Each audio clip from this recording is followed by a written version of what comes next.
ဖွမ်းပိန်ကက်ကက်နှင့်လူကလက်တစ်ဖက်ကိုဝေယမ်းလိုက်ပြီးခက်ဖြော့ဖြော့ရနှံထွက်နေသောအမှုန့်များဖြင့်သူ့ကိုလှမ်းပတ်လိုက်လေ၏သို့တော်လည်းပဲစူစီမိုသည်ခြေတလန်းစော၍နောက်ဆုတ်လိုက်သောကြောင့်ဤအစိတ်မုံများနှင့်ထိတွေ့မသွားခဲ့ချေရောင်းရင်အဲ့ဒါပျော်ရွှင်ပွဲဆုံးဆေးရအစိတ်မုံမရှူမိစေနဲ့ဝစ်ဝါမျိုးသမီး၏အတန်ကထွက်ပေါ်လာ၏ဤအတန်ကနူးညံ့သိမ့်မွေ့ပြီးစိုးရိမ်မှုကရောနှောနေ၏စူစီမိုသည်အစိတ်မုံများဖြင့်လွှမ်းခြုံနေသောပိန်ကက်ကက်ချီစုဖွဲ့စစ်တီတော်ကိုခဏရက်ပြီးမျက်မှောင်ကျုပ်ကြည့်လိုက်၏သူခဏလောက်သာထပ်ဆောင်လိုက်လျင်ထိုအမှုန့်များကလေလွင့်ပြောက်ကွယ်သွားမှာဖြစ်တော်လဲအနီးနားမှာနောက်ထပ်ရန်သူ၃ယောက်ကရှိနေသေးသောကြောင့်သူသည်အချိန်မှဖြုံးလိုပေစူစီမိုသည်ထိုသူကိုခဏအသာထားလိုက်ပြီးပြတ်သားစွာဖြင့်သူ့နောက်ကဲလူထံသို့လှည့်ကာပြေးဝင်လိုက်လေ၏ပိန်ကက်ကက်နှင့်လူသည်စူစီမို၏လက်ဝါးတစ်ချက်တည်းဖြင့်ဒုက္ခိတဖြစ်သွားတာကိုကြည့်ပြီးစူစီမိုအနောက်မှလူသည်ကြောက်လန့်သွေးပြက်နေပေပြီယခုစူစီမိုကသူ့ဘက်သို့လှည့်၍ပြေးဝင်လာသည်ကိုတွေ့သောအခါကြောက်လန့်တကြားနှင့်ပင်တပြန်ကိုထိန်းချုပ်ပြီးစူစီမို၏နဖူးကိုထိုးဆိုင်ဖို့ကြိုးစားလိုက်၏ဤဓားကအလင်းရောင်တောက်နေတာမျိုးမရှိပေစူစီမိုသည်မျက်လုံးကိုမှိတ်ချလိုက်ပြီးရှောင်ဖို့စိတ်ကူးမရှိချေသူသည်နေမြဲအတိုင်းနှင့်ပင်ဝင်လာသောဓာပြန်ကိုညာလက်ဖြင့်ခံယူလိုက်၏အပြင်းထန်ဒဏ်ရာရသွားသည်ကိုကြည့်ကာကြန့်ရှိနေသောချီစုဖွဲ့စစ်တီတော်သည်ဘလို့မှစောက်တီရာမရတော့ပေဤသည်ကိုအခွင့်ယူကာအဝါရောင်ဝိယုံနှင့်အမျိုးသမီးကသူမ၏ဓာပြန်ဖြင့်သူ၏လည်ပင်းကိုရစ်ဖြတ်လိုက်လေ၏ဦးကောင်းကပြက်ကျသွားပြီးသွေးများကပြန့်ကျဲသွား၏ခေါင်းမပါသောခန္ဓာကိုယ်ကြီးကမြေပေါ်သို့လဲကျသွားပြီးအနှဲငယ်ကြားတွန့်လင်အကျော်ဆွဲနေလေ၏ဝိဝါမျိုးသမီးသည်ချွေးများဖြင့်ရွှဲနေပေပြီးဤတယောက်ကိုတတ်ပြီးနောက်သူမ၏ရင်အုပ်သည်နှိမ့်တုံမြင့်ချီဖြင့်ခန္ဓာကိုယ်၏အကန့်အသတ်ကိုရောက်ရှိနေပေပြီစူစီမိုသည်စောစောကလက်တစ်ဖက်ပြတ်သွားသောပိန်ကက်ကက်ချီစုဖွဲ့စစ်တီတော်ကိုလှည့်ကြည့်လိုက်၏ဤအချိန်တွင်တစ်ဖက်လူကရလာသောအခါခွင့်ကိုအတုံးချကာအဝေးသို့ပြေးထွက်နေပေပြီးသူသည်ညာဘက်လက်ဖြင့်ဒဏ်ရာကိုဖိကာဓာပြန်ကိုစီးရင်တောအုပ်တွင်သို့ဝင်ရောက်ပြောက်ကွယ်သွားလေတော့၏စူစီမိုသည်မျက်မှောင်ကျုပ်လိုက်၏ဤအချိန်တွင်သူ့ကိုအမိပြေးလိုက်ဖို့ဆိုတာနောက်ကျလွန်သွားပေပြီးသူပြေးလိုက်လို့မိသည်ပဲထားဦးလေပေါ်မှရှိနေသောသူတစ်ယောက်ကိုသူပါမျှလုံနိုင်စွမ်းမရှိပေရုတ်တရက်စူစီမိုသည်သူ၏ကြီးမားသောအားနည်းချက်ကိုရှာတွေ့သွား၏သူသည်လေပေါ်မှမပြန်နိုင်ပေချီစုဖွဲ့စစ်တီတော်သည်သူနှင့်မတိုက်ခင်ချက်ချင်းတပြန်စီး၍လေထဲကနေသာတိုက်ခိုက်မည်ဆိုလျင်သူ့အနေနဲ့ဘာမျှပြန်လုံနိုင်လိမ့်မည်မဟုတ်ပေတိုက်ပွဲပြီးသွားသောအခါမိုးကဆုံဆုံချုပ်သွားပေပြီးနေရာအနှံ့အပြားမှခြောက်ခြားဖွယ်တောကောင်အော်တန်းများကိုကြားလာရ၏ပိန်ကက်ကက်ချီစုဖွဲ့စစ်တီတော်ထွက်ပြေးသွားရာဘက်သို့ကြည့်၍စူစီမို၏ရင်ထဲတွင်ပူပန်သောကများကပေါ်ပေါက်လာ၏ဒီတယောက်ထွက်ပြေးသွားခြင်းကတကယ်ပြဿနာကတ်ဆိုးပင်ထိုကတ်ဆိုးကဘယ်အချိန်ထပေါ်လာမှလဲဘသူသိနိုင်ပါမလဲတခုတွေးလို့ရတာကတော့ညမောင်လာသောအခါစိတ်ဝိညာဉ်တော်ကောင်နှင့်သားရဲများကထွက်ပေါ်လာပြီးတားကောင်ထွက်ရှာလေးရှိ၏အဲ့ဒီလူရဲ့ဒဏ်ရာကသွေးညီနှံကတောကောင်နှင့်သားရဲများကိုဆွဲဆောင်နေပေလိမ့်မည်သူသည်ကမ်းလန့်ရိုးမောက်ကနေအသက်ရှင်လျက်မထွက်သွားနိုင်တာလည်းဖြစ်ကောင်းဖြစ်နိုင်ပေသည်ဦးစိတ်ဝိညာဉ်မြောက်၏အော်တန်ကစူစီမိုကိုအတွေးပြတ်သွားစေ၏စိတ်ဝိညာဉ်မြောက်သည်ချုံနှောင်ခံထားရ၏သူသည်တန်ကွင်းများကိုလှည့်မြန်စွာဖြုတ်ပေးရန်ခုံဆွား၍စူစီမိုအားအကူအညီတောင်းအော်ဟစ်နေခြင်းဖြစ်လေသည်အဲ့နာမှာပဲငြိမ်ငြိမ်လေးနေရှောက်ခုံမနေနဲ့စိတ်ဝိညာဉ်မြောက်အနိုင်ကျင့်ခံရသည်ကိုမြင်ရသည်မှာရှာရှာပပမြင်ကွင်းဖြစ်လေသည်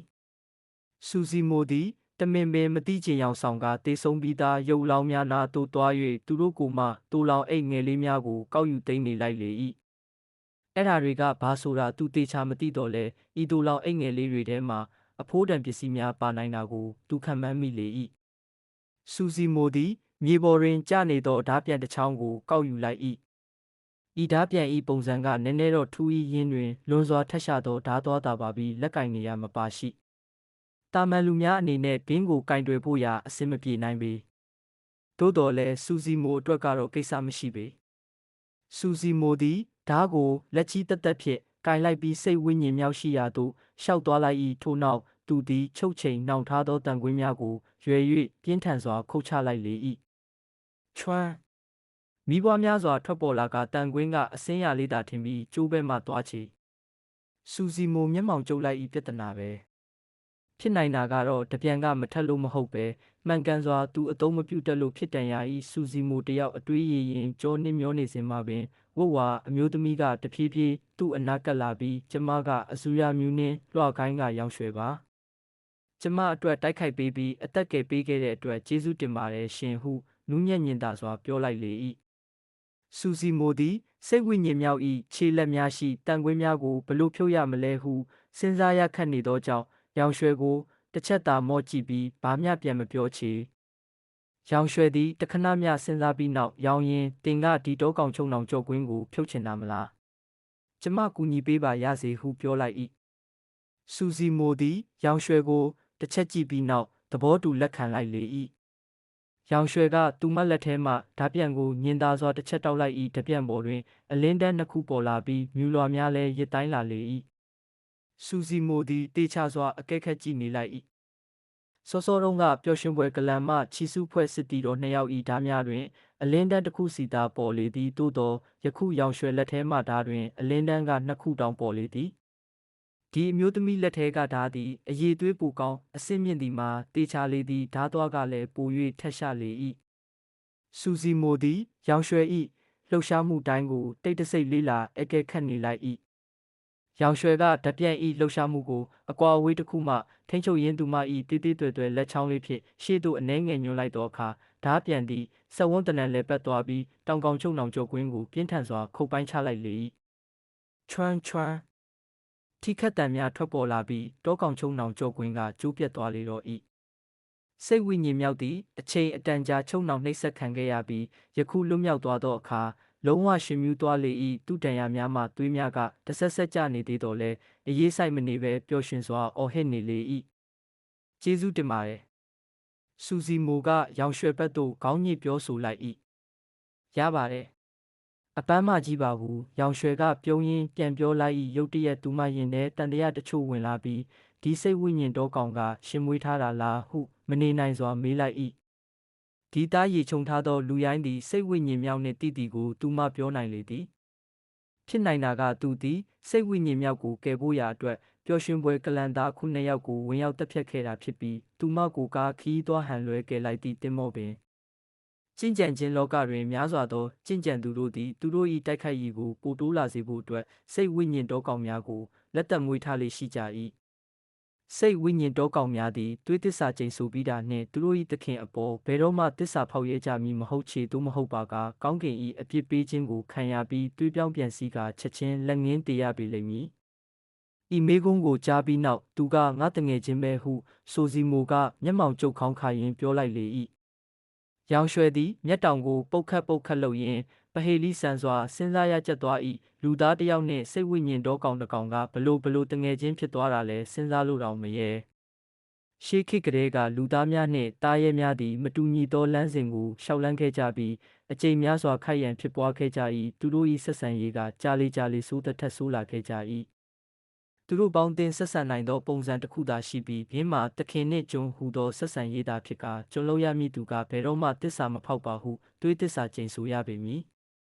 မတူညီသောမျိုးနွယ်နှစ်ဦးကြားတငယ်ချင်းဆိုသောစကားလုံးမှာနည်းနည်းတော့ဆန်းလေသည်စူစီမိုသည်ရောင်ရွှေကိုလစ်လျူရှုထားလိုက်ပြီးရုပ်အလောင်းများနာကြီးကပ်လိုက်ပြီးတပြက်များကိုကောက်ယူလိုက်လေသည်ရုတ်တရက်ဆိုသလိုစူစီမိုသည်နောက်ကျောဘက်မှအန္တရာယ်ကိုအာယုံခံမိလိုက်၏သူ့အနောက်တောအုပ်အနက်ပိုင်းစီကအမှောင်ထုထဲတွင်ခက်ဖြော့အလင်းဆက်နှစ်ဆက်ကပေါ်လာလေ၏အော်ရာကကြောက်စရာကောင်းလွန်းလှပြီးအားကောင်းသောတက်ဖြတ်လိုစိတ်ကလေထုထဲတွင်ပြန့်လွင့်လာ၏ကျုစူစီမိုသည်လေအေးများကိုတုံလို့စွာတစ်ချက်ရှူရှိုက်လိုက်ပြီးပြောလိုက်လေ၏စိတ်ဝိညာဉ်သားရဲ့ဟပြေးစူစီမိုမပြောခင်ကတည်းကပင်စိတ်ဝိညာဉ်မြောက်ကပြေးနေပေပြီးသူ့ခြေထောက်သည်ဒဏ်ရာများနှင့်နာနေတော့လဲစိတ်ဝိညာဉ်မြောက်သည်တောထဲတွင်တစ်ပင်များကြားပေါ်ပါဖြစ်လက်စွာပြေးလွှားနိုင်လေသည်ရောင်ရွှေကအနှဲငယ်ထိတ်ပြဖြစ်သွားပြီးဘာလို့ဘာကန်ရမှန်းမသိတော့ချေစူစီမိုသည်အစကရောင်ရွှေကိုတိတ်အေးမလုပ်ပေသို့တော်လဲဒီအမျိုးသမီးကတော်ကောင်ချုံနောင်ကြော့ကွင်းကိုဖျက်တောက်ရာတွင်သူ့ကိုကူညီခဲ့၏သူသာသူမကိုဒီနေရာမှာထားခဲ့လျင်သူမ၏လက်ရှိအခြေအနေအရအသက်ရှင်နိုင်ဖို့ရာမရှိချေစူစီမိုသည်သူမကိုတစ်ချက်ကြည့်လိုက်ပြီးအတန်နှိမ့်ဖြင့်ပြောလိုက်လေကျုံနောက်ကလိုက်ခဲ့ စူစီမိုသည်ပြောရင်းနှင့်ခြာခနဲလှည့်ထွက်ပြီးနေပေပြီးရောင်ရွှဲ၏မျက်နှာကရှက်သွေးဖြန်း၍နီမြန်းသွား၏သူမသည်အံကိုကြိတ်ရင်းသူ့နောက်သို့လျင်မြန်စွာပြေးလိုက်လေ၏ရောင်ရွှဲကပျော်ရွှင်ပွဲဆုံးဆေးရအစိမ့်မိထား၏သူမအတွက်အစိတ်များကိုထုတ်၍ဒဏ်ရာများကိုကုသဖို့ကတိတ်မခဲရင်တော့လဲလက်ရှိအခြေအနေကထိုသို့လှုပ်ဆောင်ဖို့ရာအချိန်နှဲငယ်ပင်မရတော့ချေထို့ပြင်သူမသည်ပျော်ရွှင်ပွဲကလန်သားများနှင့်အပြင်းအထန်တိုက်ခိုက်ခဲ့ရပြီးသူမ၏စိတ်ဝိညာဉ်စွမ်းအင်များကကုန်ခန်းလူမတက်ဖြစ်နေပေပြီးသူမသည်တပြန့်စီးဖို့ရာပင်မတက်နိုင်တော့ချေထို့ကြောင့်သူမသည်ပျော်ရွှင်ပွဲဆုံဆဲရအစိတ်ကိုတဖြည်းဖြည်းတောက်မခံနိုင်တော့ပဲသူမ၏တကိုယ်လုံးကအပူတက်လာပြီးခြေလက်များကထုံကျင်လာလေ၏ငါရာကိုတောက်မခံနိုင်တော့ဘူးဆိုတော့မှလည်းတားရဲစားခံရပြီးတရေယုံပဲရှိတော့တာပေါ့လေသူများစီမှာအဆက်ရခံဖို့တော့လုံးမနေတော့ဘူးရောင်ရွှေကသူမ၏ချယ်ရီအောင်နှက်ခမ်းလေးကိုကိုက်ကရေရွတ်လိုက်လေ၏တကယ်တော့သူမကိုစူစီမိုကထမ်းခေါ်သွားဖို့မျှော်လင့်နေတာဖြစ်ပြီးထုတ်ပြောဖို့ရလဲမိန်းကလေးမာနာနှင့်ရှက်ရွံ့နေခြင်းဖြစ်လေသည်စိတ်ဝိညာဉ်မြောက်ကပြေးချသွားသည်မှာမြင်ကိုမမြင်ရတော့ပေသူမရှိမှလူတိုင်းကတော့ရန်ဖန်ရန်ခါခက်ရေးရေးလှမ်းမြင်နေရသေး၏ရောင်ရွှဲသည်သူ့အားရှိသမျှအားဖြင့်အမိလိုက်ရန်ကြိုးစားလိုက်၏ဘာကောင်းမှန်းမသိရသောစိတ်ဝိညာဉ်သားရဲကသူမနောက်ကနေနီးကပ်စွာလိုက်လာနေ၏တောက်လျှောက်ကပ်ပါလာသောကြောချမ်းဖွယ်ရာအကြည့်ကသူမ၏နောက်ကျောကိုဖောက်ထွက်သွားသည်ဟုပင်ထင်ရလေသည်အချိန်အတန်ကြာပြေးလွှားပြီးနောက်ရောင်ရွှဲ၏ခြေထောက်များသည်ပျော့ခွေရိုင်လာပြီးသူမသည်တရီးတရိုင်ဖြင့်မြေပေါ်သို့ဟတ်ထိုးလဲကျသွားလေတော့၏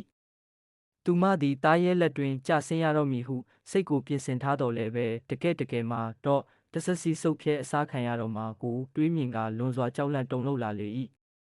စိတ်ဝိညာဉ်သားရဲ၏မျက်ခင်းကိုဖြတ်နှင်းလျှောက်လာတန်းကတဖြည်းဖြည်းနီးကပ်လာပြီးရောင်ရွှဲသည်သားရဲပါစက်မှထွက်လာသောညှိဆိုးဆိုးအနံ့ကိုပင်ရလာလေ၏သို့တော်လည်းယခုအချိန်တွင်ရောင်ရွှဲရသည်နောက်ထပ်ပြေးဖို့ရာအားရင်လည်းမကြံရှိတော့ချေမတက်နိုင်ဘူးလေငါရောင်ရွှဲဒီနေရာမှာတေဖို့ရာကံမာလာခဲ့ပြီပဲငါအဖေသာဒါကိုသိရင်တော့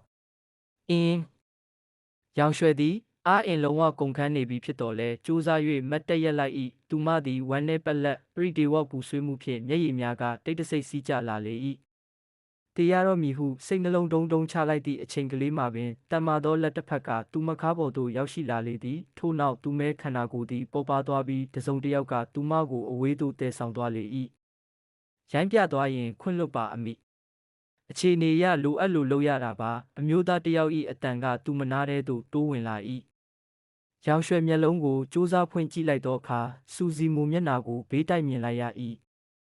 သူကငါ့ကိုပြစ်မထားခဲ့ဘူးပဲဤအချိန်တွင်ရောင်ရွှဲ၏ရင်ထဲတွင်ပြောမပြတတ်သောပျော်ရွှင်မှုခံစားချက်ကဖြစ်ပေါ်လာ၏ထို့နောက်သူမသည်သူမ၏ဝမ်းနည်းပူဆွေးသောကများကိုဖွင့်ထုတ်ရန်နေရာရှာတွေးလိုက်တကယ်သို့မျက်ရည်များကစမ်းချောင်းတပွဲဒလာဟောစီးကျလာလေတော့၏ဝိလေတိုးတံများထွက်ပေါ်လာပြီးတစ်ပင်များကအနောက်တွင်ရိတ်ခနဲကြံခဲ့လေ၏ဤအမျိုးသားသည်တပြန့်6လက်ကိုဘယ်လက်ကပွေညာလက်ကလူတစ်ယောက်ကိုတပလာရတော့လဲပြေးနေသောအရှိန်ကနှိမသွားသည့်အပြင်စောကတယောက်တည်းပြေးတာထက်ပင်ပိုမြန်နေသေး၏ဒီလူသည်စောကသူမရှိကနေပြေးရတွင်အာကုန်မသုံးခဲ့ဆိုတာကိုဒီတော့မှသာလျှင်သူမနားလေလိုက်၏သို့မဟုတ်ပါလဲဒီလူလဲဟိုမြောက်လိုအစအနပြောက်သွားမည်မှာကြားလောက်ပေပြီးဒီလူကဆိုးတော့မဆိုးဘူးပဲရောင်ရွှဲသည်အားအင်များကုန်လန်းလာပြီးသူမကိုပွေ့တယ်လာသောလူပေါ်သို့မိတွဲချလိုက်၏ပျော်ရွှင်ဖွယ်ဆုံစည်းရာအစိတ်ကလည်းစက်တိုက်ဆွမ်းပြလာပြီးသူမ၏အတွေးများကိုအရိုင်းဆန်လာစေ၏ရောင်ရွှဲသည်တဖြည်းဖြည်းမိန်မောလာပြီးနောက်သူမ၏ရှာဖျားကိုကိုက်ကသတိရှိနေစေရန်ကြိုးစားလိုက်၏ဘယ်ချိုးညာကွေးနှင့်ဒီလူကကန့်လန့်ရိုးမနှင့်လွန်စွာရင်းနှီးကျွမ်းဝင်ပုံရလေ၏ရောင်ရွှဲသည်စိတ်ဝိညာဉ်တောကောင်ဟိန်းတံများကိုကြားခဲ့ရတော့လဲမြည်သည့်တိုက်ခိုက်မှုကိုမျှမကြုံခဲ့ရချေရောင်ရွှဲသည်တဖြည်းဖြည်းနှင့်သူမ၏အသိစိတ်ကိုဆုံးရှုံးသွားလေ၏မိထတော့အမျိုးသားတစ်ယောက်၏အတန်ကထွက်ပေါ်လာ၏ဝူဦးထို့နောက်တစ်ဆက်တည်းပင်ရောင်ရွှဲ၏ကြောင်ကဒန်းနှင့်ရောင်ရမ်းအော်ဟစ်တံများထွက်ပေါ်လာ၏သူမသည်ရေတံများကိုကြားလိုက်ရ၏လောင်ကျွမ်းပူလောင်နေသောသူမ၏ခန္ဓာကိုယ်ပတ်လည်တွင်အေးဆက်နေသောရေထိတွေ့ကိုခံစားရ၏ရောင်ရွှဲသည်လွန်ကဲအိတ်တဲ့ကြောင့်နိုးထလာလေ၏ဒါဘယ်နေရလဲရောင်ရွှဲသည်ဘေးပတ်ဝန်းကျင်ကိုကြည့်၍ကတုံကရင်နှင့်မေးလိုက်၏ဤနေရာသည်တင်းငယ်ချင်းမြောင်းသောကြောက်လိုင်ကူလေးဖြစ်လေသည်သူမသည်အေးဆက်သောရေကန်လေးတစ်ခုအလယ်ရောက်နေပြီးအဲ့ဒီမှာထူးထူးခြားခြားရဲ့လို့ဘာမျှမရှိလာပေ ပျော်ရွှင်ပွဲဆုံစည်းရာအစိတ်ဤအာနိသင်ကကြန့်ရှိနေသေးတော့လဲရေကန်လေးတဲကလွန်ကဲအေးဓာတ်ကရောင်ရွှဲဤအာယုံကြောများကိုစက်တိုက်နှိုးဆွပေးနေပြီးသူမကိုသတိရှိနေစေ၏တင်ကအခြေဒီအဆင့်ကျင့်ကြံသူပဲပြီးတော့ဒီရေကန်ရဲ့အကူအညီနဲ့ဆိုပျော်ရွှင်ပွဲဆုံစည်းရာအစိတ်ကိုဖယ်ထုတ်နိုင်လိမ့်မယ်မဟုတ်လားထို့သို့ပြောပြီးနောက်အမျိုးသားကလှဲ့ထွက်သွားလေ၏အပြင်မထွက်ခင်ထိုအမျိုးသားကလိုင်ကူအပေါဝါကိုဝန်ပလွေသား၏ချက်များဖြင့်ဖုံးကွယ်ပေးသွားသေး၏အမျိုးသား၏ခြေတံကတဖြည်းဖြည်းဝေးကွာသွားလေသည်အရာအလုံးကိုအကဲခတ်ပြီးနောက်ရောင်ရွှဲ၏ရင်ထဲတွင်တမျိုးတမည်ခံစားချက်ကပေါ်လာ၏ရေကန်ထဲကိုကြားရောက်သွားပြီးနောက်သူမ၏အဝတ်များကဆူရွှဲသွား၏သို့တော်လည်းထိုလူကသူမိကိုတစ်ချက်ပင်လှည့်မကြည့်ပေသူကလွန်စွာစစ်ဆက်သေးချ၏သူသည်သူမစိတ်ထဲမလုံးမကြုံခံစားနေရမည်ကိုစိုးသောကြောင့်လိုင်ကူပေါဝါကိုပင်ဖုံးကွယ်ပိတ်ပေးသွားသေး၏ပျော်ရွှင်ပွဲဆုံစည်းရာအစိတ်ကအားကောင်းတော်လဲအခြေဒီအဆင့်သူမအတွက်တိတ်တော့အန္တရာယ်မရှိပေစောစောကသူမဆိုးဆိုးရွားရွားအခြေအနေသို့ကြားရောက်ခဲ့ရသည်မှာအစိတ်ကိုဖယ်ထုတ်ဖို့ရာသူမမှာအချိန်နှဲငယ်မျှပင်အခွင့်အရေးမရခဲ့သောကြောင့်ဖြစ်လေသည်သူမသည်တိုးလောင်အိတ်ထဲမှဆေးတစ်လုံးထုတ်ယူကာပါးစပ်ထဲသို့ပစ်ထည့်လိုက်၏ထို့နောက်သူမသည်စိတ်နှလုံးငြိမ်းချမ်းမှန်တစ်ခုကိုရွတ်ဆိုနေလိုက်၏ဒီအချိန်မှာပင်အပြင်ဘက်မှလူတစ်ယောက်နှင့်မြောက်တစ်ကောင်၏အတန်များကိုသူမကြားလိုက်ရ၏လူနှင့်မြောက်ကစကားဆက်သွယ်ပြောကြားနေပုံရ၏အတန်ကအမျိုးသား၏အတန်ကမတိုးမကျယ်နှင့်သူမကြားရယုံလောက်ဖြစ်လေသည်ရောင်ရွှဲ၏ရင်ထဲနှွေးထွေးသွား၏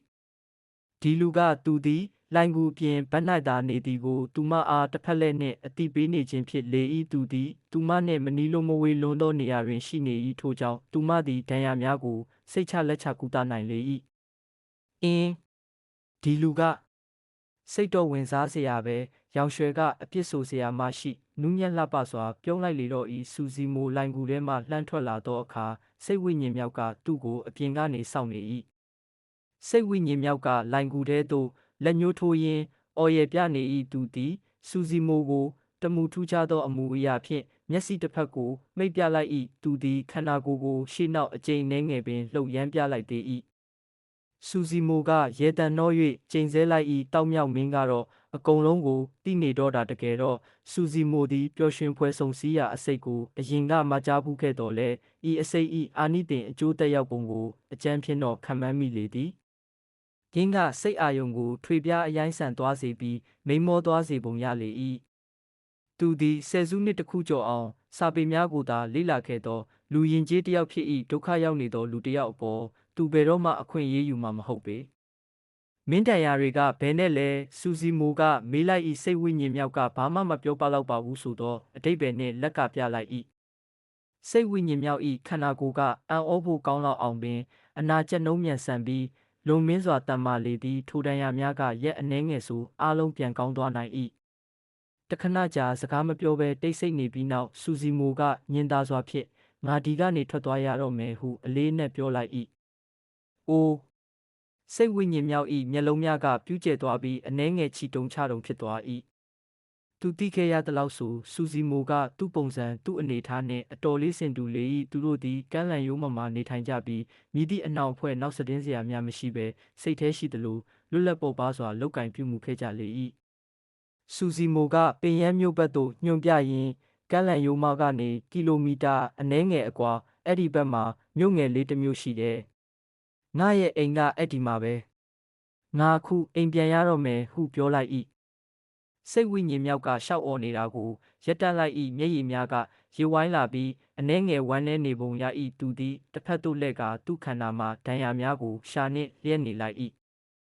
စူစီမိုလည်းခံစားချက်များရောပြွန်းပြီးအနှဲငယ်မတက်မတာပုံစံဖြစ်သွား၏စိတ်ဝိညာဉ်မြောက်ကစတွေ့တုန်းကလိုသူ၏အသက်ကယ်တင်ရှင်တယောက်သာလျှင်မဟုတ်တော့ပေစိတ်ဝိညာဉ်မြောက်ကသူနှင့်အတူကောင်းတူဆိုးဖက်မျှဝေခံစားပြီးအတူသွားတူစားနေထိုင်ခဲ့ကြသောတငယ်ချင်းတယောက်ဖြစ်လေသည်စိတ်ဝိညာဉ်မြောက်ကိုသူနှင့်အတူအပြင်လောကသို့ခေါ်သွားဖို့ဆိုသည်မှာလည်းစိတ်ကူးရင်ဆန်လွန်းလေသည်စိတ်ဝိညာဉ်မြောက်သည်အပြင်လောကနှင့်အသားမကျမှာကိုသူစိုးရိမ်မိသလိုစိတ်ဝိညာဉ်မြောက်ကိုအပြင်လောကအန္တရာယ်မှမကာကွယ်နိုင်မှာကိုလည်းသူစိုးရိမ်မိလေသည်စိတ်ဝိညာဉ်မြောက်ကအလွန်မာနာကြီးပြီးခေါင်းမာဤသူကိုနာခံတက်လာအောင်လုပ်ဖို့ရာမလွယ်ကူပေသူပုံစံနှင့်အပြင်လောကမှာဆိုပြဿနာပေါင်းစုံတက်နိုင်လေသည် သူ့အတွက်တော့ကန့်လန့်ရိုးမမာနေခြင်းကအပြင်လောကထက်ပို၍လုံခြုံစိတ်ချလွတ်လပ်ပျော်စရာကောင်းပေလိမ့်မည်။ရောင်းရင်းဝင်လာခဲ့လို့ရပါတယ်။ဤအချိန်မှာပင်လိုင်ကူထဲမှနူးညံ့ညင်သာသည့်အမျိုးသမီးအတန်ကထွက်ပေါ်လာပြီးအပြင်ဘက်မှတိတ်ဆိတ်မှုကိုဖြိုခွင်းလိုက်၏။စူစီမိုသည်စိတ်ဝိညာဉ်မြောက်၏ပခုံးကိုအသာပုတ်လိုက်ပြီးလိုင်ကူထဲသို့လှမ်းဝင်လိုက်၏။ညကမှောင်မဲနေပြီဖြစ်တော်လဲလျှို့ဝှက်နက်နဲကံတဝင်ပညာရက်ကိုလေ့ကျင့်ပြီးနောက်စူစီမို၏အမြင်အာရုံကထိတ်တန့်အဆင့်ကိုရောက်ရှိနေပြီဖြစ်၏ရောင်ရွှဲကိုကြည့်လိုက်ပြီးနောက်စူစီမိုသည်အနှဲငယ်မြင့်တက်သွားလေ၏ရောင်ရွှဲ၏အလှတရားကလက်ဖြားခါလောက်ပေသည်သူမ၏အလှကရှမ်းမန်းကီထက်တာလုံပြီးကျဲသွဲနှင့်ပင်နှိုင်းရှင်လိုရလောက်၏သူမမှာတွဲပွဲလိုတမူထူးခြားတဲ့ညှို့ငင်တက်လေးမရှိတာတစ်စခုပင်ရောင်ရွှဲသည်အခုလေးမှရေကန်ထဲကတက်လာတာဖြစ်ပြီးသူမ၏နက်မောင်နေသောစံကေတာများကရေဆိုနေစေဖြစ်၏ယခုမှရေချိုးပြီးကဆလိုဖြစ်နေသည်သူမကနူးညံ့စွပြေနေပြီးလွန်စွာဆွဲဆောင်မှုရှိနေလေ၏စူစီမိုသည်အနှဲငယ်အာယုံထွေပြားသွားကတတိလက်လွတ်ဖြစ်သွားတော်လဲတခဏအတွင်းပုံမှန်အတိုင်းပြန်လည်ပြုမူလိုက်၏ရောင်ရွှဲ၏လက်ရှိပုံစံအရပျော်ရွှင်ဖွယ်ဆုံစည်းရာအစိတ်ကပြေပြောက်သွားလောက်ပြီဟုသူခံမှန်းလိုက်၏စူစီမိုသည်ရောင်ရွှဲကိုခေါင်းညှိပြလိုက်ပြီးသူပုံမှန်နားနေကြနေရာသို့ရှောက်သွားလိုက်၏သူသည်ပျော်ရွှင်ပွဲကလန်သားများစီမှရလာခဲ့သောအိမ်ငယ်လေးများကိုတိကျင်စိတ်ပြင်းပြစွာဖြင့်ကနာမငြိမ်ရှာဖွေမွှေနှောက်နေလေ၏ရောင်းရင်တင့်နာမည်ကိုလည်းမသိရသေးပါလားရောင်ရွှေကပြုံးရင်းမေးလိုက်၏စူစီမိုသည်မောပင်မကြည့်ပဲပြန်ဖြေလိုက်ပြီးသူ့လက်ထဲမှအိမ်ငယ်လေးများဖြင့်အလုရှုံနေလေ၏ရောင်ရွှဲကစူစီမိုကိုတစ်ချက်လှမ်းကြည့်လိုက်၏သူမအစိမ့်မိခဲ့တုန်းကရှက်စရာကောင်းသောအခြေအနေများကိုပြန်အမှတ်ရသွားပြီးသူမမျက်နှာကရှက်သွေးဖြန်း၍နီမြန်းလာလေ၏သူမသည်ခဏလောက်ဘေးကနေထိုင်ကြည့်နေရင်နောက်ဆုံးမနေနိုင်စွာဖြင့်ရောင်းရင်း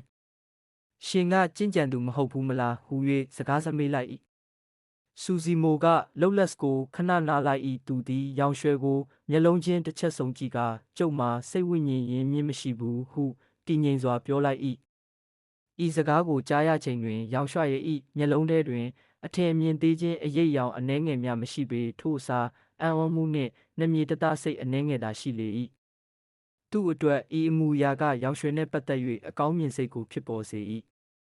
ရောင်ရွှဲကစူစီမိုနားချိကပ်သွားပြီးညစ်ပေရီမာကိုစိတ်ထဲထားမှနေပဲမြေပေါ်တွင်ထိုင်ချလိုက်၏သူမကရဲတန်နှော၍ဒါဆိုကျမကရှင့်ကိုရောင်းရင်းလို့ဆက်မခေါ်တော့ဘူးအခုကစပြီးလူကြီးမင်းစုလိုပဲခေါ်တော့မယ်ဟုပြောလိုက်၏တင်းအဆင်ပြေတယ်လို့ခေါ်ပါလေဟုဆို၍စူစီမိုကပြုံးလိုက်၏ရောင်ရွှဲကစူစီမိုလက်ထဲမှအိတ်ငယ်လေးများကိုညွှန်ပြ၍အဲ့ဒါကိုတူလောင်အိတ်လို့ခေါ်တယ်ကျင့်ကြံရေးလောကမှာတော့သုံးနေကြပစ္စည်းပဲလူတိုင်းနှိပါတစ်ခုစီစောင့်ထားလေးရှိကြတယ်အဲ့ဒီထဲမှာနေရာလွတ်ပါပြီးပစ္စည်းအတော်များများကိုထည့်ထားလို့ရတယ်ဟုရှင်းပြလိုက်၏အိုးဒါပေမဲ့အဲ့ဒီတူလောင်အိတ်တွေကစိတ်ဝိညာဉ်ကြီးနဲ့လှုပ်ဆော်နိုးဆွလိုက်မှဖွင့်လို့ရတာရောင်ရွှဲကပြောရင်းနဲ့တူလောင်အိတ်တစ်လုံးကိုကောက်ယူကာသူမလက်ဖြင့်အตาရထိလိုက်၏မြေပေါ်သို့ပစ္စည်းများပုံကျလာ၏အများစုမှာပလင်းများဖန်မှုများဖြစ်ပြီးအဲ့ဓာတွေအပြင်လက်သီးဆုပ်ခန့်ကြောက်တုံးများကလည်း14-15ခုလောက်ပါလေ၏အဲ့ဓာတွေကိုစိတ်ဝိညာဉ်ကြောက်တုံးလို့ခေါ်တယ်ကျင့်ကြံသူတွေအတွက်မရှိမဖြစ်လိုအပ်တဲ့ပစ္စည်းပဲအဲ့ဒါကိုတာလွန်အဆင့်အလယ်လက်အဆင့်နဲ့အဆင့်နှိမ့်ဆိုပြီးအဆင့်3မျိုးခွဲလို့ရတယ်အခုတွေ့နေရတာကတော့အဆင့်နှိမ့်စိတ်ဝိညာဉ်ကြောက်တုံးတွေစိတ်ဝိညာဉ်ရင်းမြစ်ကိုတော့အဆင့်5မျိုးခွဲလို့ရတယ်အဲ့ဒါတွေကအဆင့်နှိမ့်တာမန်တာလုံးမြေကဘာနဲ့ကောင်းကင်စိတ်ဝိညာဉ်ရင်းမြစ်တွေဖြစ်ပြီးကောင်းကင်အဆင့်ကတော့မရှိသလောက်ကိုရှားတယ်ရောင်ရွှဲကလွန်စွာပါနှက်၏သူမသည်ကျင့်ကြံရေးလောကနှင့်ပတ်သက်၍စူစီမိုတိကျင်စိတ်ပြင်းပြနေတာကိုသတိထားမိသောကြောင့်စူစီမိုမေးစရာမလိုတော့အောင်ပင်စိတ်လိုလက်ရမမောနိုင်မပန်းနိုင်ရှင်းပြပေးနေလေ၏ထိုအကြောင်းများနှင့်ပတ်သက်၍ကျဲရွဲကပြောခဲ့၏ထို့ကြောင့်စူစီမိုသည်ကြားရသောသတင်းအချက်လက်များတွင်နှင့်မျောနေလေ၏တယောက်ကနှိမ့်ချစွာမေးမြန်းကြားနာပြီးတယောက်ကလည်းမချွင်းမချန်ရှင်းလင်းပြောပြပေးနေ၏မတိလိုက်မတိဖာသာနှင့်ပဲအာယုံတက်လာပြီးတညတာကုံဆုံးသွားလေတော့၏ကျင့်ကြံသူဆိုရင်တောင်တညလုံးမအိပ်ပဲနေလျင်တော့ပင်ပန်းနွမ်းနယ်မိသား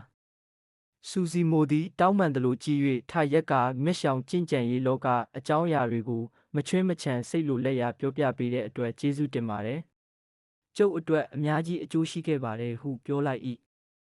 ရောင်ရွှဲကပြုံးပြရင်ရှင်တကယ်ကျေးဇူးတင်နေဆိုရင်တော့ကြာမောက်ကိုဝန်ပလွေသားရည်3ခုလောက်လက်ဆောင်ပေးပါလား ကမ်းလန်ယိုမကိုကျမလာခဲ့ရတဲ့အကြောင်းကလည်းဒါအတွက်ပါပဲဟုတောင်းဆိုလိုက်၏ဤလိုင်ကူထဲတွင်ဝန်ပလွေသားရည်များကရာချီရှိ၏စူစီမိုကလက်ကပြရင်တင်လိုခြင်းတလောက်သာယူသွားပါချေဟုပြောလိုက်လေ၏ရောင်ရွှဲကပြောလိုက်၏တကယ်တော့စိတ်ဝိညာဉ်တောကောင်တွေရဲ့ခန္ဓာကိုယ်ကအကုန်အဖိုးတန်တွေကြီးပဲလက်ဖွဲ့သခင်တယောက်အတွက်တော့တားရည်တွေကမရှိမဖြစ်ပဲရှင်တို့လိုင်ကူထဲမှာဆိုတောကောင်သားရည်တွေအများကြီးပဲအဲ့ဓာတွေသာရောင်းလိုက်ရင်စိတ်ဝိညာဉ်ကြောက်တုံးတွေအများကြီးရမှာရောင်ရွှဲသည်စောစောကစူစီမိုကိုပြောပြခဲ့သည့်ဤကျင့်ကြံရေးလောကတွင်ဂုံတိတ်ခါအဆင့်တန်းမြင့်မားသောကျင့်ကြံသူ၄မျိုးရှိ၏သူတို့၏အဆင့်တန်းကတာမန်ကျင့်ကြံသူများထက်ပို၍ထူးခြားမြင့်မားလေ၏ဒင်းတို့မှာနတ်ဆေးဆရာကဆေးလုံးများကိုတန့်စင်ဖော်ဆက်ရ၏ကျင့်ကြံသူများအတွက်ဆေးလုံးများကလက်လွတ်လို့မရချင်တဲ့ပန်းပဲဆရာကလက်နက်တွေကိုသုံးလို့ရ၏စိတ်ဝိညာဉ်လက်နက်များကအဆင့်မျိုးမျိုးရှိပြီးတိုက်ခိုက်စွမ်းရည်ကိုတိတိတတ်တာတိုးမြင့်ပေးနိုင်ကကျင့်ကြံသူများအတွက်အလွန်အရေးပါလေ၏လက်ဖွဲ့သခင်ကတော့အဆောင်လက်ဖွဲ့အင်းအိုင်ခါးလဲများကိုပြုလုပ်ရ၏ပျော်ရွှင်ပွဲကလန်သားများနှင့်တိုက်ခိုက်ခဲ့တုန်းကရောင်ရွှဲသုံးခဲ့သောအလင်းတိုင်းကမှလည်းအဆောင်မျိုးစားတစ်ခုဖြစ်လေ၏ထိုအဆောင်သာမရှိခဲ့ပါကစောစောကလေးကသူမသည်တောက်မှခံနိုင်ပဲရှုံးနှင်းခဲ့ပေလိမ့်မည်ဝင်းကဘာသခင်ကတော့အစီရင်ဝင်းကဘာအခင်းချင်းများပြုလုပ်ရာတွင်ကျွမ်းကျင်လေ၏များစွာသောဂိုင်းဖွဲ့စည်းများတွင်အစင်းမြင့်ခုခံရေးဝင်းကဘာအစီရင်များခင်းကျင်းထားလေးရှိလေ၏ကျင့်ကြံသူများသည်တစ်ဖက်လူခင်းကျင်းထားသောအစီရင်စဝန်းထဲသို့ကြားရောက်သွားလျင်သူတို့၏လှုပ်ရှားမှုများသည်ကန့်သက်ခံရပြီးအသက်အန္တရာယ်ပင်ချိန်ချောက်ခံရနိုင်ပေသည်တကယ်တော့ထိုကျင့်ကြံသူ၄မျိုးထဲကတယောက်ဖြစ်လာဖို့ဆိုလျင်အနိမ့်ဆုံးလိုအပ်ချက်မှာစိတ်ဝိညာဉ်ရင်းမြစ်ရှိဖို့နှင့်ချီစုဖွဲ့စစ်တီတော်တယောက်ဖြစ်နေဖို့ဖြစ်၏စူစီမိုကစိတ်ဝိညာဉ်ကြောက်တုံးတွေရလာရင်တောင်အဲ့ဒါကကျုပ်အတွက်အသုံးမှမတည့်တာကိုအဲ့ဒါတွေလဲပြီးဘယ်နာတော့သုံးရမလဲဘာလို့မရရမှာလဲရောင်ရွှဲကချက်ချင်းပြောလိုက်၏ရှင်တိထားဖို့ကအစင်းနှိမ့်စိတ်ဝိညာဉ်ကြောက်တုံးတုံးရဲ့တန်ဖိုးကရွှေတင်ကား1000နဲ့ညီမျှတယ်ဆိုတာပဲ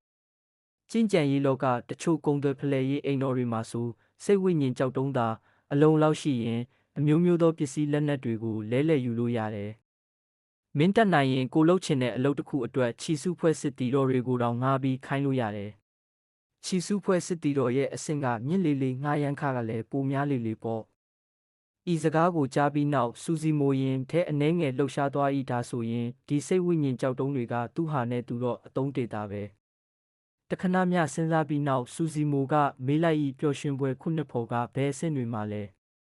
ရောင်ရွှဲကဖြေလိုက်၏စိတ်ဝိညာဉ်မြောက်ကိုစောင့်ကြည့်နေတဲ့နှစ်ယောက်ကအားအနည်းဆုံးပဲသူတို့နှစ်ယောက်ကအဆင့်9ချီစုဖွဲ့စစ်တီတော်တွေထွက်ပြေးသွားတဲ့တယောက်ရဲ့မျက်နှာပြဲပြဲနဲ့တယောက်ရဲ့ကအဆင့်အမြင့်ဆုံးပဲသူတို့နှစ်ယောက်ကအဆင့်10ချီစုဖွဲ့စစ်တီတော်ကျန်တဲ့3ယောက်စလုံးကတော့အဆင့်9ချီစုဖွဲ့စစ်တီတော်တွေပဲစူစီမိုခေါင်းညှိလိုက်၏တနှစ်လောက်လေ့ကျင့်ရေးဆင်းပြီးအတွေ့အကြုံရှာခဲ့တာတွေကအလားဟတမဖြစ်ခဲ့ပေအခုဆိုအဆင့်10ချီစုဖွဲ့စစ်တီတော်ကတောင်သူ့ပြိုင်ဘက်မဟုတ်တော့ချေအနီးကပ်တိုက်ခိုက်ရလျင်အဆင့်9ချီစုဖွဲ့စစ်တီတော်ကိုတောင်လက်သိမ့်နိုင်လိမ့်မည်ဟု၍သူယုံကြည်မိ၏ချွင်းချက်အနေနဲ့တစ်ဖက်လူကတွေ့ချင်းကလေးကဓာပြန်စီးနှင်းတာကိုမတုံးခဲ့ဘူးဆိုရင်ပေါ့တကယ်တော့ဓာပြန်စီးနှင်းတာကစိတ်ဝိညာဉ်ကြီးကိုများစွာလောင်ကျွမ်းကုံဆုံးစေ၏တကယ်ရံပွဲတိုက်ပွဲတွေမှာဆိုလျင်ချီစုဖွဲ့စစ်တီတော်ဖြစ်စေအခြေတီအဆင့်ကျင့်ကြံသူဖြစ်စေပြိုင်ဘက်နှင့်တိုက်ခိုက်ရာတွင်စိတ်ဝိညာဉ်ကြီးများကိုတတ်နိုင်သလောက်ချွေရရပေမည်တထိုင်ထဲနှင့်ကျင့်ကြံသူတယောက်သုံးနိုင်သောချီပမာဏသည်အကန့်အသတ်ရှိ၏တယောက်ကမြေပေါ်မှာရက်နေလျင်တောင်တပြန်စီးနေသောတစ်ဖက်လူကိုအောက်ကနေတပြန်ကိုထိန်းချုပ်၍တိုက်ခိုက်နိုင်သေး၏ဒါကြောင့်ပင်တပ်ဖြတ်တိုက်ခိုက်ခြင်းများတွင်ချီစုဖွဲ့စစ်တီတော်ဖြစ်စေအခြေတီအဆင့်ဖြစ်စေတပြန်စီးနှင်းခြင်းနှင့်တိုက်ခိုက်ခြင်းကိုတပြိုင်တည်းလုပ်ကြလိမ့်မရှိပေထို့သောလှုပ်ခြင်းကအာယုံစူးစိုက်မှုကိုထွေပြားစေသလိုစိတ်ဝိညာဉ်ကြီးကိုလည်းမြန်မြန်ကုံဆုံးစေ၏သို့စေကမူပကတိရွှေဦးတိုင်းအဆင့်ကိုရောက်လျင်တော့အခြေအနေကမတူတော့ပ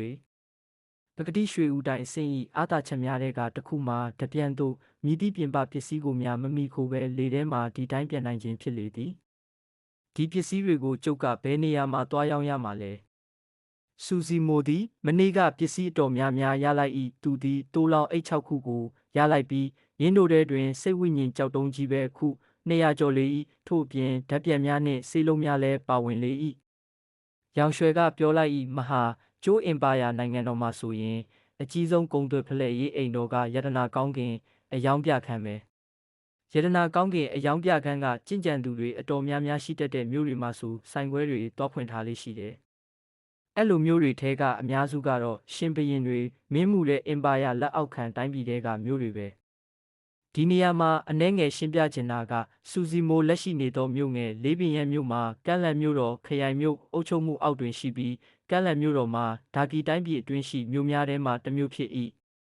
စူစီမိုတို့မိသားစုသည်ဒါကီတိုင်းပြည်နှင့်အိမ်နီးချင်းတိုင်းပြည်ဖြစ်သောရန်တိုင်းပြည်မှပြောင်းရွှေ့လာကြခြင်းဖြစ်၏ဒါကီတိုင်းပြည်ဖြစ်စေရန်တိုင်းပြည်ဖြစ်စေမဟာကျိုးအင်ပါယာနိုင်ငံတော်၏လက်အောက်တွင်ရှိပြီးနှစ်စဉ်ပနာစတရလေ၏ကမ်းလန်မြို့၏မြို့ဝင်မင်းမှာအုပ်ချုပ်မှုဖျို့ဖျဲဖြစ်နေသောရန်တိုင်းပြည်ကိုကျူးကျော်ပြီးရန်တိုင်းပြည်၏ပူရင်လှုပ်ချင်နေခြင်းဖြစ်လေ၏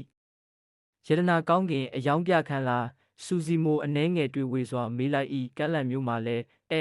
လူပြခန်းတစ်ခုရှိတယ်ထင်တယ်သူကမ်းလန်မြို့မှာစာပေလေးလာတင်ယူခဲ့စဉ်ကရတနာကောင်းကင်အယောင်ပြခန်းဟူသောအမည်ကိုအမှုမဲ့အမှတ်မဲ့ကြားခဲ့ဘူး၏ရင်းနေရသည်အခြားသောနေရာများထက်ပိုမိုလှုပ်ဝက်စမ်းကြဲသောနေရာတွင်ရှိသည်ဟုလည်းသူကြားဘူးခဲ့၏ကမ်းလန်မြို့မှာရတနာကောင်းကင်အယောင်ပြခန်းရှိတယ်ဆိုတော့အဲ့ဒီမှာကြင်ကြံသူတွေအများကြီးရှိနေတာလားစူစီမိုသည်တစုံတရာကိုတွေးဆနေဟန်ဖြင့်မျက်စိကိုမေးကျင်းနေလိုက်၏သူတို့ကကြင်ကြံသူတွေဆိုတော့မော်တဲကဘာကတိုင်းလောကနဲ့အုပ်ချုပ်တရားစီရင်ရေးအရေးကိစ္စတွေကိုဝင်မရှုပ်ကြဘူးလားဟူ၍စူစီမိုကမေးလိုက်၏ရောင်ရွှေကပြန်ရှင်းပြ၏ချီစုဖွဲ့စစ်တီတော်တွေရဲ့ဘဝတတန်ကတာမန်လူသားတွေနဲ့တိတ်မကွာဘူးအခြေဒီအဆင့်ကြင်ကြံသူတွေရဲ့တက်တန်းတောင်200ကျော်ယုံလေးပဲရှိတာသူတို့ကအသက်ကြီးလာလို့ဘဝနေဝင်ချိန်ကလည်းနီးလာနောက်ထပ်အဆင့်တက်ဖို့ကလည်းမဖြစ်နိုင်တော့တဲ့အခါချီစုဖွဲ့စစ်တီတော်နဲ့အခြေဒီအဆင့်ကြင်ကြံသူအများစုကတော်ဝင်တရားစီရင်ရေးကောင်စီတွေကိုဝင်ပြီးသူတို့ရဲ့လက်ကျန်ဘဝကိုလွတ်လပ်ပေါ်ပါစွာနဲ့ဖျက်ဆီးဖို့လုပ်ကြတာပဲတကယ်တော့တိုင်းပြည်အတော်များများမှာကျင်လည်နေကြတဲ့ကြင်ကြံသူများစုကချီစုဖွဲ့စစ်တီတော်တွေပဲဒါပေမဲ့လည်းမဟာကျိုးအင်ပါယာမှာတော့အခြေဒီအဆင့်ကြင်ကြံသူတွေနဲ့ဖွဲ့စည်းထားတဲ့စစ်တပ်ကြီးတစ်ခုရှိပြီးအဲ့ဒီမှာပကတိရွှေဦးတိုင်းစစ်တွေတောင်ပါတယ်လို့ပြောကြတာပဲမဟာကျိုးအင်ပါယာနိုင်ငံတော်ကအခြားသောတိုင်းပြည်တွေအပေါ်မှာလွှမ်းမိုးနိုင်ပြီးအားလုံးရဲ့အထက်ငွားငွားဆွဆွင်ရပ်တည်နိုင်တယ်ဆိုတာလဲအဲ့ဒီအချက်တွေကြောင့်ပဲဒါကီတိုင်းပြည်နှင့်ရန်တိုင်းပြည်တို့သည်အင်ပါယာလက်အောက်ခံတိုင်းပြည်ခွဲများဖြစ်ကြပြီးနှစ်စဉ်နှစ်တိုင်းမဟာကျိုးအင်ပါယာသို့လက်ဆောင်ပဏာဆက်တရားလေသည်စူစီမိုသည်ရုတ်တရက်သဘောပေါက်သွား၏ဒါကြောင့်မဟာကျိုးအင်ပါယာကအမျိုးမျိုးသောတိုင်းပြည်တွေရဲ့နန်းလူပွဲတွေမှာဝင်မပါတာကိုဘာလို့လဲဆိုတော့ဘသူပဲနန်းတက်တက်သူ့အာဏာစက်ကိုလာမချင်းချောက်နိုင်လို့ပေါ်ဟုတ်တယ်လားအမှန်ပဲရောင်ရွှေကခေါင်းညိတ်လိုက်၏ခဏလောက်တိတ်တိတ်နေပြီးနောက်ရောင်ရွှေကပင်ပြုံး၍ကမ်းလန်မြို့ကခရိုင်မြို့တပဲကိုရတနာကောင်းကင်အယောင်ပြခန်းကအဲ့ဒီမှာဆိုင်ခွဲလာဖွင့်ထားတယ်ဆိုတော့ကမ်းလန်မြို့တော်ဝန်ကကိစ္စအကြီးကြီးတစ်ခုကိုကြိတ်ကြံနေတာပဲဖြစ်ရမယ်ဟုအလေးနဲ့ပြောလိုက်လေ၏ကမ်းလန်မြို့တော်ဝန်ကဘာလုပ်ချင်နေတာပါလဲစူမီသားစုကရောအဲ့ဒီဝဲကရက်ထဲမှာပါနေမလားစူစီမိုသည်အကြမ်းဖြင့်ခံမှန်းမိလိုက်၏စူမီသားစုကကြီးမားသောဝဲကရက်ကြီးတစ်ခုအတွင်းရောက်နေပုံရ၏အနှဲငယ်ခြေလမ်းမသွားနှင့်တဆက်စီပျက်စီးကိုကျိုးနေသွားနိုင်လေ၏အတော်ပဲကျမလည်းရတနာကောင်းကင်အယောင်ပြခန်းကိုပစ္စည်းနဲ့နဲလဲစရာရှိလို့တွားချင်နေတာကမ်းလန်မြို့ကဘယ်ဘက်မှာလဲကျေးဇူးပြု၍ကျမကိုပါခေါ်သွားပေးပါရောင်ရွှေကပြုံးရင်းပြောလိုက်၏ရောင်ရွှေကကျင်နာသနာတက်ပြီးစိတ်ဆက်တေချာသောသူတယောက်ဆိုတာစူစီမူပြောနိုင်လေသည်သူကကျင့်ကြံသူတယောက်မဟုတ်တာကြောင့်ရတနာကောင်းကင်အယောင်ပြခန်းသို့သူ့ဘာသာသူမဝင်နိုင်ပါကိုသူမစိုးရိမ်သောကြောင့်သူမလည်းအဲ့ဒီကိုတွားချင်နေတာဟုအကြောင်းပြပြောဆိုခြင်းဖြစ်တန်ရ၏စူစီမိုကဘာမှအထွေအထူးပြောမနေတော့ပဲတွားမယ်လေကျုပ်လည်းကန့်လန့်ယုံမကနေထွက်ခွာတော့မှဟူတာပြောလိုက်၏စူစီမိုသည်တောကောင်သားရည်များကိုထုတ်ပိုးလိုက်၏ဒါအပြင်သူမနေ့ကရလာခဲ့သောတူလောင်အိမ်များနှင့်ဓာတ်ပြက်များကိုလည်းဒီတိုင်းတည်သွားလျင်လူအများအာယုံစိုက်เสียဖြစ်နေမည်ဆိုသောကြောင့်ရောင်ရွယ်ဤတူလောင်အိတ်ထဲသို့ယာယီထည့်ထားလိုက်၏လိုင်ကူအပြင်ဘက်တွင်မိုးကထိန်ထိန်လင်းနေပေပြီစိတ်ဝိညာဉ်မြောက်သည့်ထောင်တစ်ထောင်တွင်သူတို့ကိုကြောပေး၍ခွေခွေကလေးအိတ်နေလေ၏သူကနှစ်ချိုက်စွာအိမ်မောကြနေပုံရ၏တွားရအောင်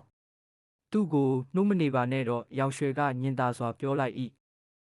စူစီမိုကခေါင်းခါလိုက်၏သူသည်စိတ်ဝိညာဉ်မြောက်အနာချိကပ်သွားကဘာမပြောညာမပြောနှင့်ပိတ်ကန်လိုက်၏တစ်ဆက်တည်းပင်သူကရေတံနှော၍အသေးကောင်လိုဟန်ဆောင်မနေနဲ့ ထပြီးငါကိုလိုက်ဖို့ပေးဦးဟုကျိမ်းမောင်းလိုက်၏ကံချက်ကအားပါသောကြောင့်ရောင်ရွှေပင်လန့်သွားရ၏ထူးဆန်းစွာပင်အိမ်မောကြနေသောမြောက်ကထိုသို့ဖြစ်လာမည်ကိုကြိုတင်သိရှိထားသည့်နယ်စူစီမို၏လျှက်တစ်ပြက်ကံချက်ကိုဝှက်ကနှင့်ထားခုံရှောင်လိုက်၏ထို့နောက်သူသည်ပါဇက်ကိုဖျဲသွားကိုကြိတ်ကာစူစီမိုဘက်သို့အထင်သေးသောမျက်နှာဖြင့်ကြည့်၍လက်နှစ်ဖက်ကိုရမ်းပြလိုက်၏စူစီမိုသည်မတိမတာပြုံးရင်းမင်းငါကိုလိုက်မပို့ခြင်းဘူးဆိုလဲထားပါတော့မင်းကိုမင်းလဲဂယုဆိုင်ဦးတောက်မြောက်နောက်တစ်ကြိမ်ဆိုပါပါနက်နက်ရှိစေနော်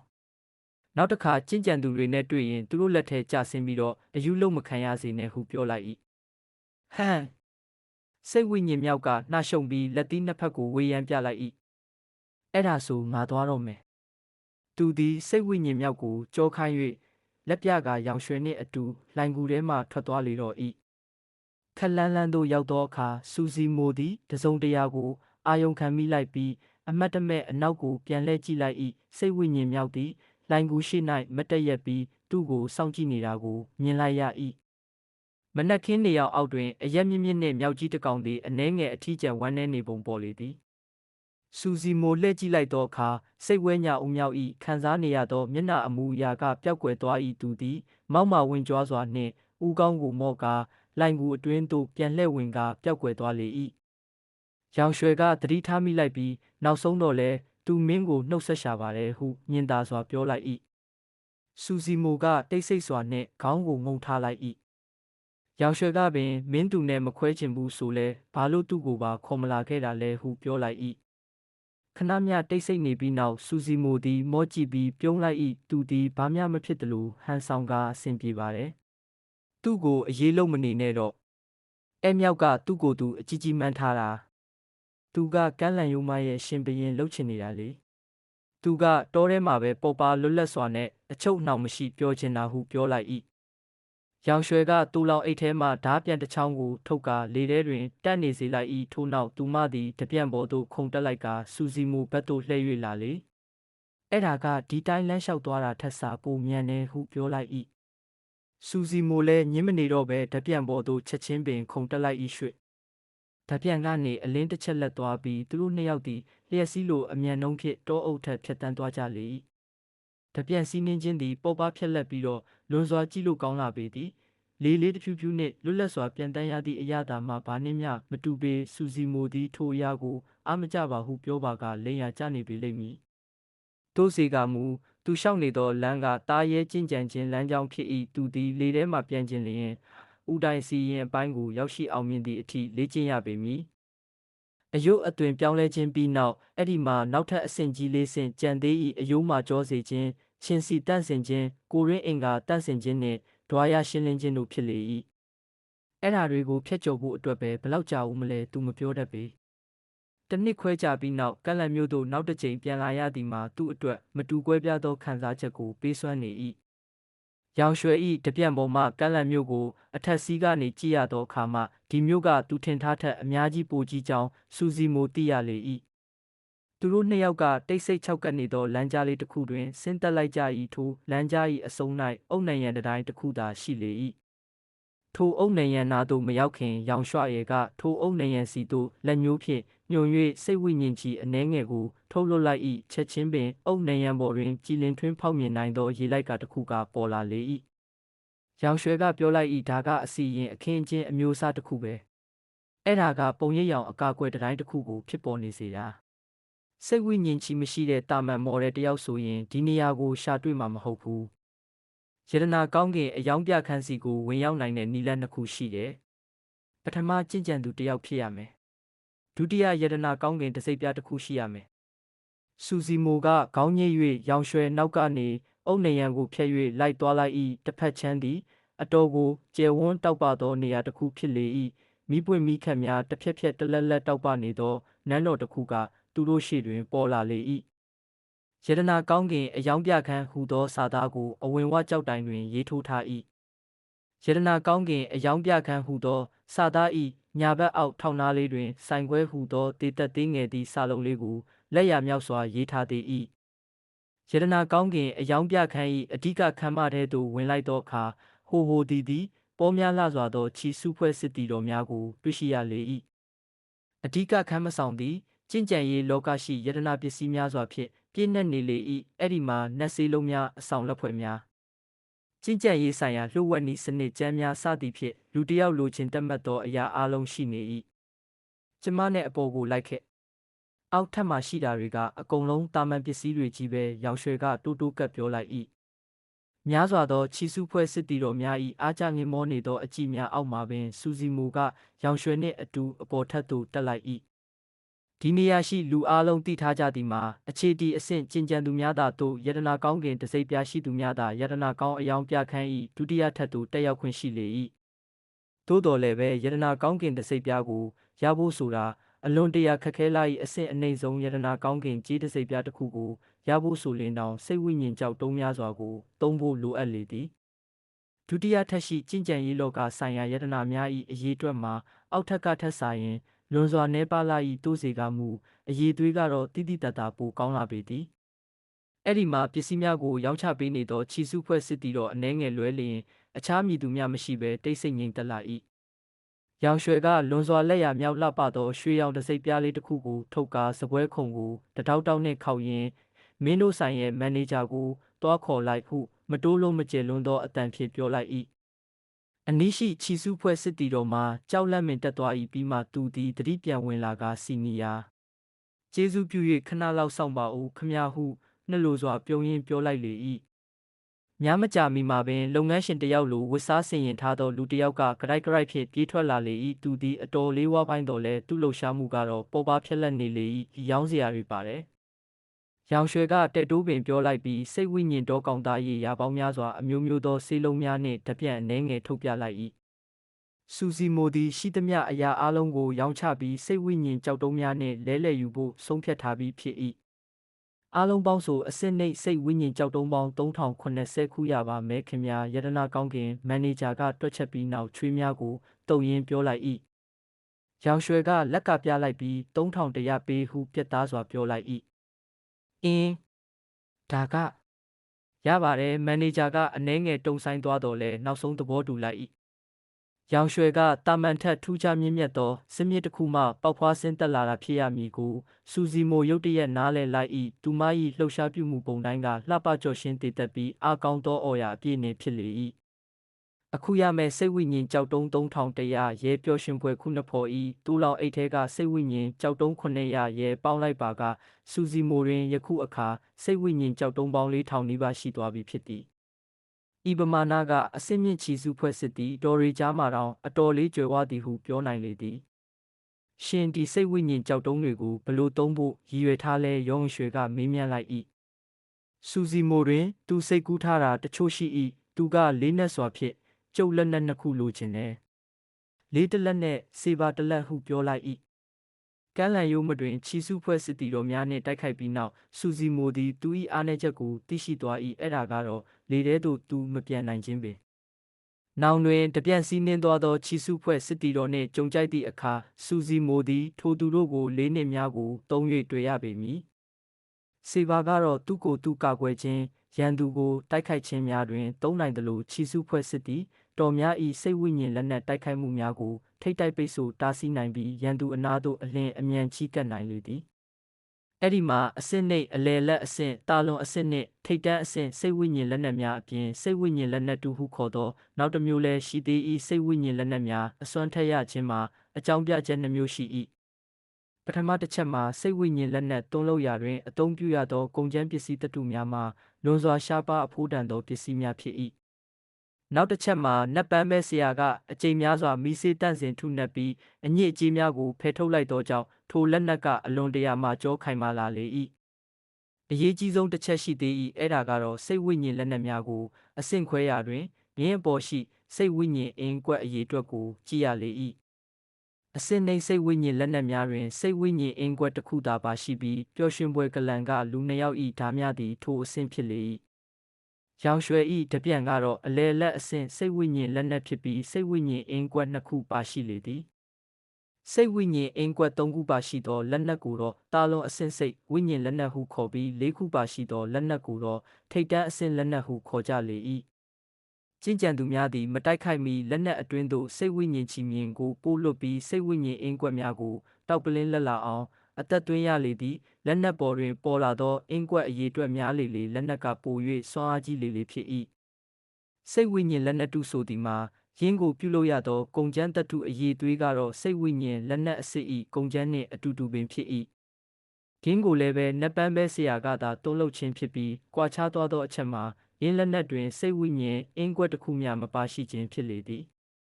စူစီမိုအတွက်တော့သူသုံးရမည့်လက်နက်ကစိတ်ဝိညာဉ်အင်းကွက်ပါသည်ဖြစ်စေမပါသည်ဖြစ်စေဘာမျှကွာခြားမှုမရှိချေဘာကြောင့်ဆိုသောထိုအင်းကွက်များကိုအသက်သွင်းရမည့်စိတ်ဝိညာဉ်ချီသူ့မှာမရှိသောကြောင့်ဖြစ်လေသည်သူသုံးမိလက်နက်ကစိတ်ဝိညာဉ်လက်နက်များကိုတားဆီးပိတ်ကာနိုင်မည်ဆိုလျင်ထိုလက်နက်ဖြင့်ဓာတ်ရိုက်ခုတ်ပိုင်းထိုးသွင်း၍ခြိစုဖွဲ့စစ်သည်တော်ကိုတေစေမည်သို့ဒဏ်ရာရအောင်လုပ်နိုင်မည်ဆိုလျင်သူ့အတွက်လုံလောက်လေသည်ယတနာကောင်းကင်မန်နေဂျာကပြောလိုက်၏စိတ်ဝိညာဉ်လက်နက်တူနှင့်လက်ကိုတွန်းလုပ်ဖို့ကတိတ်မကုန်ကြပါဘူးကုန်ကျန်းစရိတ်ရဲ့နှစ်ပန်းပဲဆရာငှားရမ်းခရရောမှစိတ်ဝိညာဉ်ကြောက်တုံး400လောက်ပဲကြာတင်မှာပါ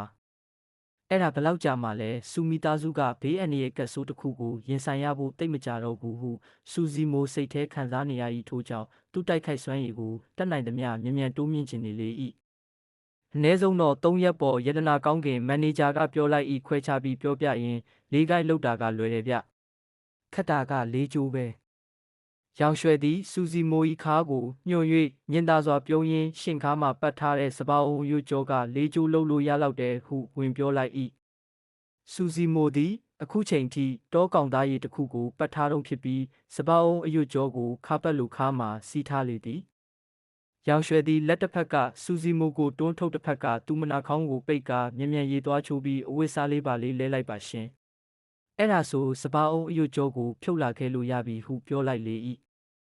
စူစီမိုသည်ချောင်းနှဲငယ်ဟန်ကာရှက်ရွံ့မှုကိုထိမ့်လိုက်၏ထို့နောက်သူသည်အဆောက်မိန်းကလေးဝန်ထမ်း2ယောက်နှင့်အတူလျင်မြန်စွာထွက်သွားလေ၏တိတ်မကြမီမှာပင်စူစီမိုပြန်ရောက်လာ၍ရောင်ရွှေကမျက်လုံးထောင်းကနေတစ်ချက်ခိုးကြည့်လိုက်ပြီးမြင့်တက်သွားလေ၏ယခုချိန်တွင်စူစီမိုသည်အစိမ်းရောင်ဝေယုံကိုဝစ်ဆင်ထား၏သူသည်နှုတ်ခမ်းမွေးမုတ်စိတ်များကိုလည်းရိတ်ထားပြီးကြည်လင်တောက်ပသောမျက်လုံးနုနယ်ချုံမောတောတွင်ပြင်တို့ဖြင့်အားကောင်းသောစာပေသမားအော်ရာကထွက်ပေါ်နေ၏သူသည်အရင်ကနှင့်လုံးဝကွဲပြားခြားနားသောလူတစ်ယောက်ဖြစ်သွား၏အလက်ဒါကဘသူလေးပါလိတ်ရောင်ရွှဲသည်သူမလက်ဝါးနှစ်ဖက်ကိုလှည့်ရှိသို့အနှဲငယ်ကိုင်းကသူ့အနားသို့တိုးလိုက်ပြီးသူမခေါင်းလေးကိုဆောင်း၍ပြုံးဆဆမျက်နှာထားနှင့်ပြောလိုက်လေ၏စူစီမို၏မျက်လုံးများကကြည်လင်တောက်ပနေ၏သူသည်ပြုံးယုံသာပြုံးနေပြီးငြိမ်သက်နေ၏တခင်လေးလား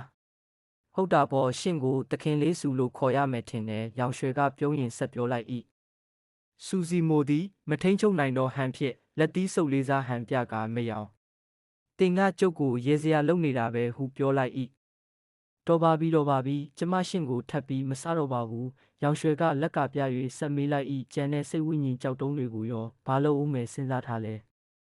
ချီစုဖွဲစစ်တီတော်တယောက်ကိုငှားရမ်းဖို့ဆိုစိတ်ဝိညာဉ်ကြောက်တုံးဘလောက်လို့မလဲစူစီမိုသည်စူမီသားစုကိုကာကွယ်ဖို့အတွက်ချီစုဖွဲစစ်တီတော်တယောက်ကိုငှားရမ်းရန်စဉ်းစားထား၏မန်နေဂျာကပြန်ဖြေလိုက်၏အဲ့ဒါကတော့ငှားရမ်းမဲ့ချီစုဖွဲ့စစ်တီတော်ရဲ့အဆင့်ပေါ်မူတည်ပါတယ်အဆင့်မြင့်ရလေပိုကောင်းလေပဲအဆင့်9ချီစုဖွဲ့စစ်တီတော်ဆိုတရက်ငှားရမ်းကစိတ်ဝိညာဉ်ကြောက်တုံး5ခုပဲကြာတင်ပါမယ်အဆင့်10ချီစုဖွဲ့စစ်တီတော်ဆိုတရက်10ခုအဆင့်9ချီစုဖွဲ့စစ်တီတော်ဆိုရင်တော့တရက်ကိုစိတ်ဝိညာဉ်ကြောက်တုံးအခု100အထိပေးရပါလိမ့်မယ်စူစီမိုသည်စိတ်တွက်ကြည့်လိုက်၏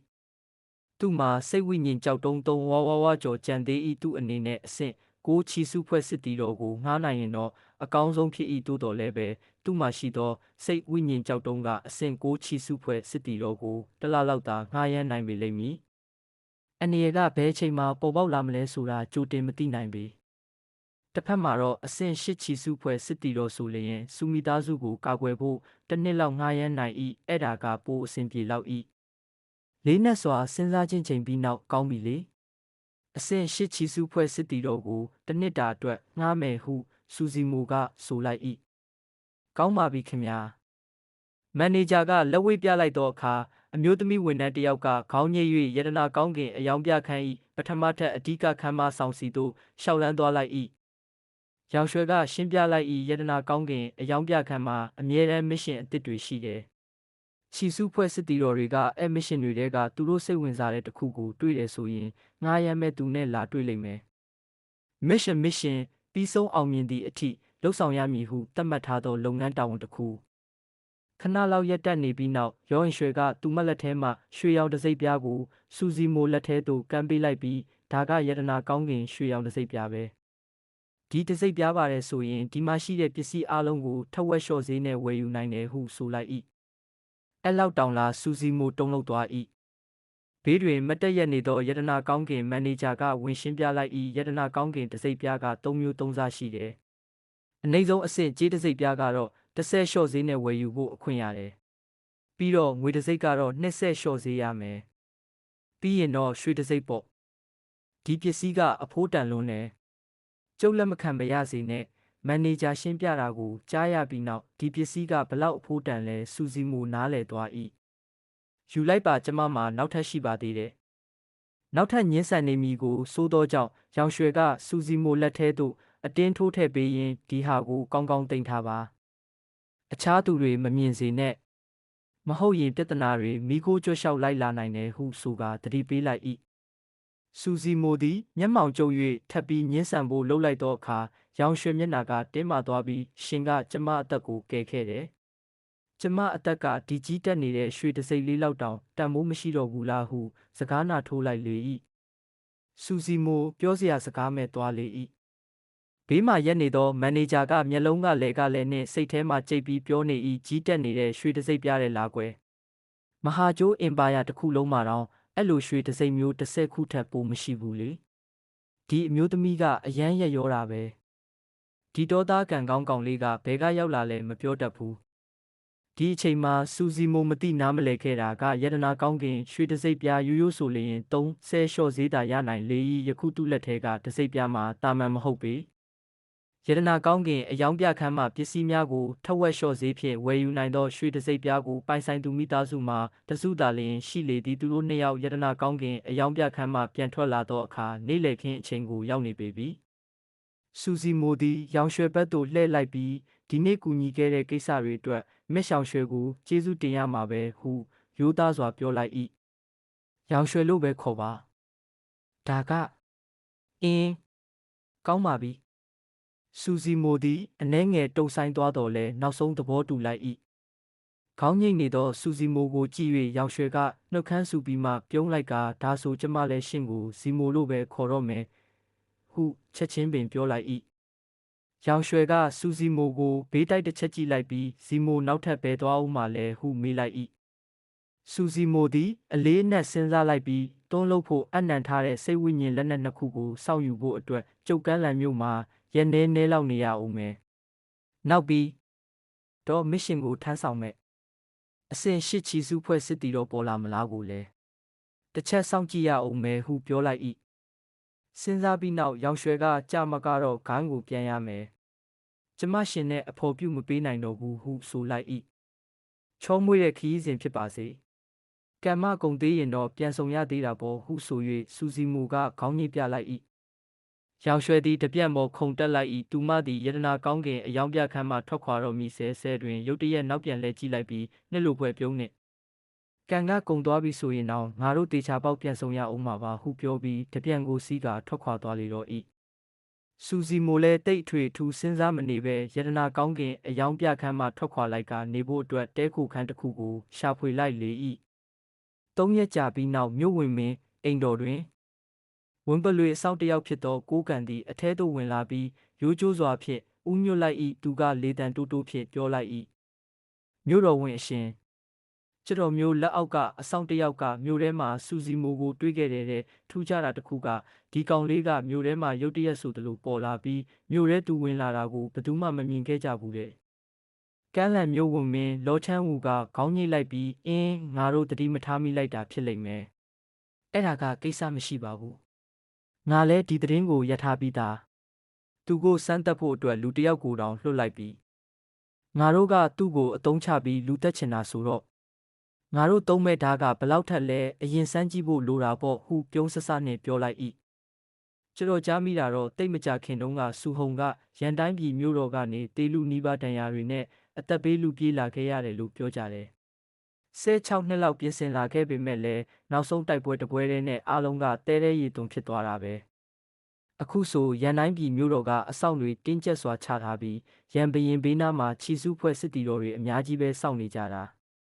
အဲ့ဒီစူစီမိုကဘာများလုပ်နိုင်မှာမို့လဲကိုးကန်ကမျက်မှောင်ကျုပ်ရင်းပြောလိုက်၏